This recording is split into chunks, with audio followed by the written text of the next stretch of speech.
Hola a todos, mi gente linda, mi gente bella, mi gente hermosa, bienvenidos otra vez a su canal de Filósofo 777 y como lo leyeron en el titular, hay un general conocido por todos, otro general más, cae de la gracia ante Nicolás Maduro Moros, porque este general está vinculado con el bloque de Tarek El Aissami. Sí, señoras y señores, este general que es conocido por todos y del que le voy a hablar a continuación, acaban de caer de la gracia, de perder la gracia ante Nicolás Maduro.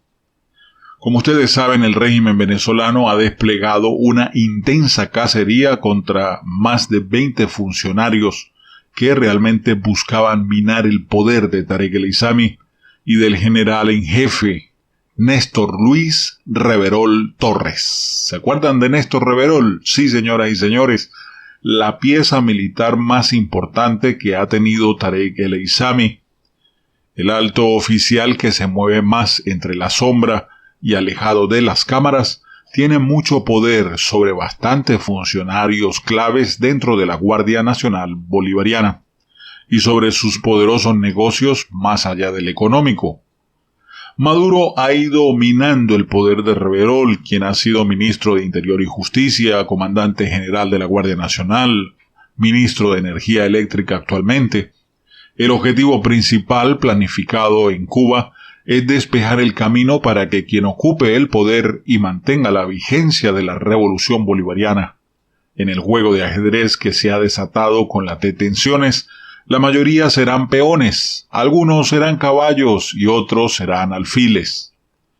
El grupo más cercano de Tarek El Aissami lo integran los miembros del grupo Utopía 78, que nació en el año 1992 y con el que el ahora exministro de Petróleo logró en su época de estudiante en la Universidad de los Andes en Mérida el triunfo en el centro de estudiantes de esa prestigiosa casa de estudios. Tarek El Aissami, como el exministro Ayman El Trudi, fueron figuras relevantes de ese grupo llamado Utopía 78.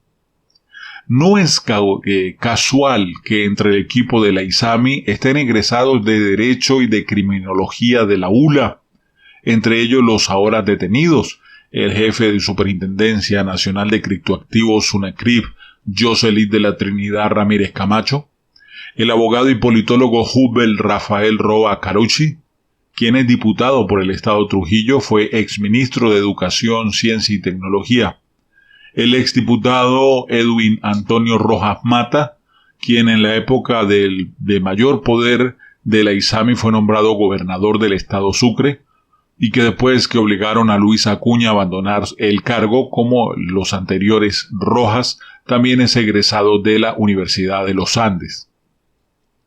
Hay una relación estrecha entre los casos del Pelón Cheremos, por el que detuvieron a jueces, y el de $3.000 millones de petróleo de PDVSA. Aquí las caras más relevantes. Si hablamos de Jocelyn de la Trinidad Ramírez Camacho, Superintendente Nacional de Criptoactivos de Venezuela, contra Ramírez cursa un caso en el Distrito Sur de Nueva York por violaciones de la Ley de Poderes Económicos en caso de emergencia internacional, la Ley de Cabecillas y otras impuestas por la Ley de Oficina de Control de Activos Extranjeros, OFAC, del Departamento del Tesoro de los Estados Unidos. Lo acusaron de prestarse para que se violaran las sanciones de la OFAC, además de conspiración para lavar dinero. Por información sobre él, sobre su captura, los Estados Unidos ofrece una recompensa de $5 millones.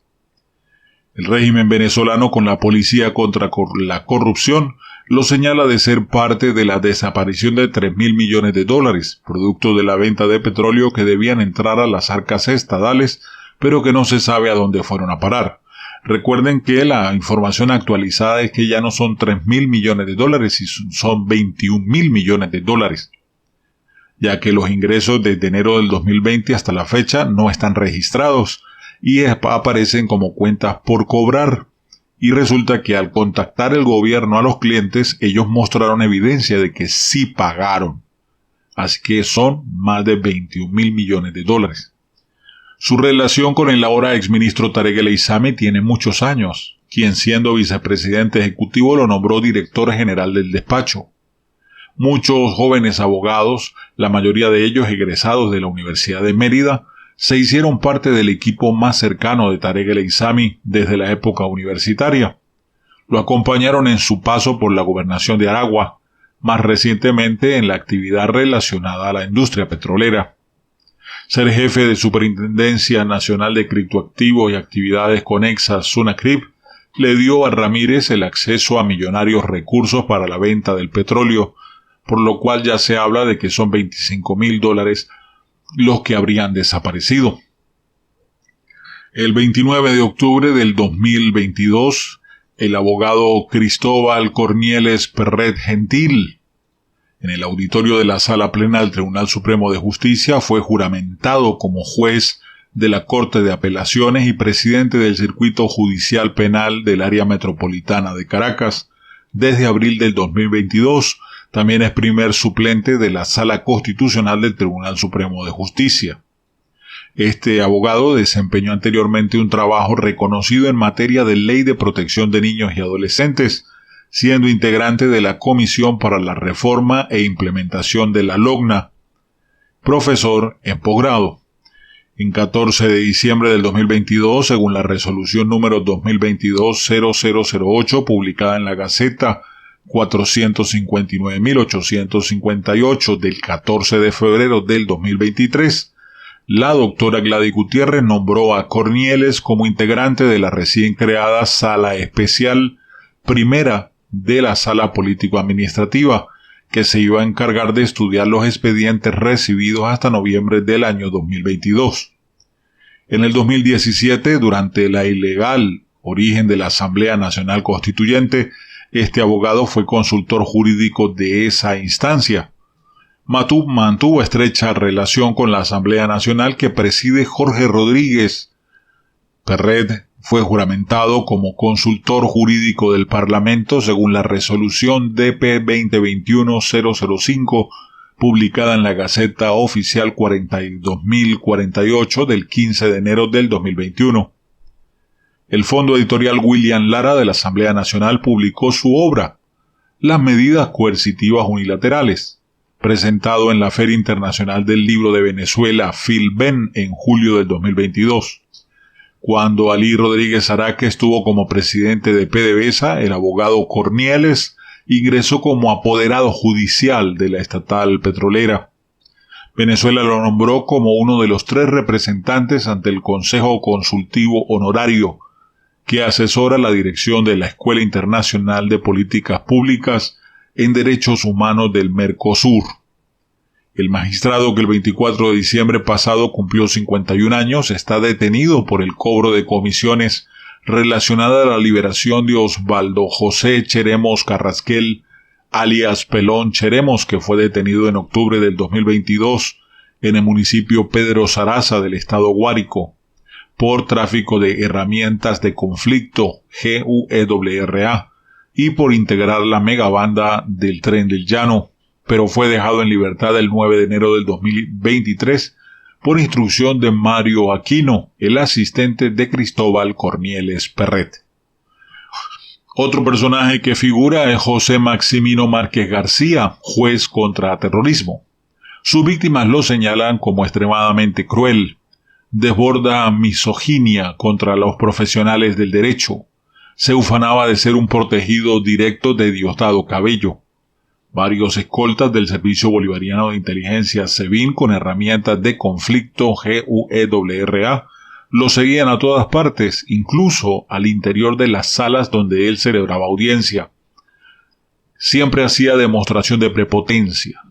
Todos los presos de Maximino coincidimos en que ese individuo demostraba gozo cuando nos presionaba para que nos declaráramos culpables de los delitos sin haberlos cometido. A mí me dijo, admite los hechos y en lugar de 30 años te dejo en 23 solamente. Así lo reveló a la agencia de noticias Infobae un preso político. Un abogado que también habló con Infobae recuerda una vez en que oyó cuando una letrada intentó leer un expediente de uno de sus defendidos y le dijo a Maximino Márquez: yo no puedo leer un expediente con un tipo sentado al lado mío con un fal casi apuntándome a la cabeza. Así que dile a tu escolta que salga de aquí. Muchos abogados lo describen como una persona muy corrupta, siempre agregando que no era un secreto para nadie en los tribunales el cobro que ellos hacían en casos donde no tenía la orden directa por ser de interés político, pero incluso en casos políticos negociaba también determinados beneficios. Una abogada también destacó que durante una audiencia vio a Maximino entrar con una escolta visiblemente armado. Cuando uno de los defensores le dijo que ese individuo no podía estar ahí porque no era parte de la audiencia, el juez le dijo: él se queda porque es parte de mi seguridad. Imagina el concepto de respeto de Maximino Márquez que tiene por la ley y por todo lo que implica los sitios donde se desarrollaban las audiencias. Son muchos los abogados que lo denunciaron y recusaron, pero no hubo resultado alguno porque Márquez era un juez con el poder de la corrupción y mucho respaldo en las sombras. Solo por el caso Gedeón contra el juez, un solo abogado metió 25 escritos en contra, además del control judicial, apelación y hasta un amparo constitucional que todavía duerme en el sueño de los justos. Márquez García tomó relevancia por los intereses del régimen venezolano en el caso de la famosa Operación Aurora. Luego tuvo la mayoría de los casos más emblemáticos donde él demostró arbitrariedad, violación al debido proceso, presión para que los imputados no aceptaran defensores privados, sino defensores públicos, incluso con el que está en plena vigencia todavía, la Operación Gedeón. Bien, ahí lo tienen, señoras y señores, estos personajes corruptos cercanos a Tarek El Aissami y que obviamente pues han caído de la gracia. Uno de los que más resalta de todos ellos es el general en jefe Néstor Luis Reverol Torres, mejor conocido como Néstor Reverol, ministro de Energía Eléctrica. Bien, sépanlo, o sea que pronto viene destitución pareja por ese lado. Hasta aquí la información. Dime qué piensas de todas estas corruptelas que se están denunciando. De verdad, la cosa pinta muy feo para Nicolás. Por eso está asustado, por eso lo vemos demacrado, por eso lo vemos como está. ¿Ok? Bueno, me despido. Un abrazo rompecostillas, un beso rompecachetes y recuerda visitar mi página web de autodidactasmillonarios.com. Bendiciones para todas y todos.